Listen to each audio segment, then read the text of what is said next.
Hi friends, welcome to Banu's kitchen recipes.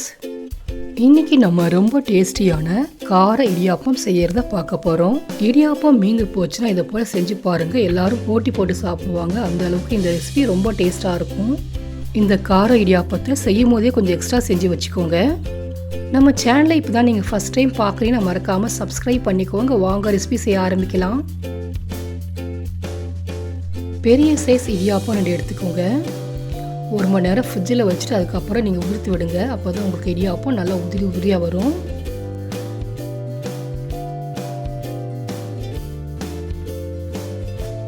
இடியாப்பத்தை உதிரியாக ஆக்கி வச்சாச்சு. இது இப்படியே இருக்கட்டும்.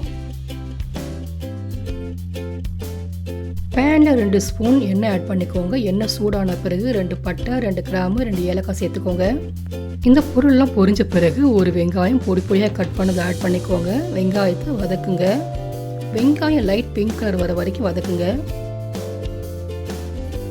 இந்த அளவுக்கு வெங்காயம் வதங்கின பிறகு 1 டீஸ்பூன் இஞ்சி பூண்டு விழுது, ஒரு பெரிய தக்காளி கட் பண்ணதை ஆட் பண்ணிக்கோங்க. தக்காளி பச்சை வாசனை போய் நல்லா சாஃப்டாக வர வரைக்கும் தக்காளியை வதக்குங்க.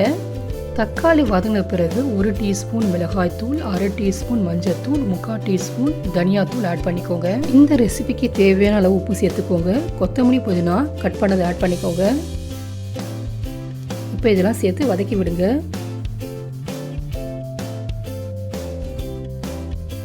ஃப்ரெஷ்ஷான பச்சை பட்டாணி ஆட் பண்ணிக்கோங்க.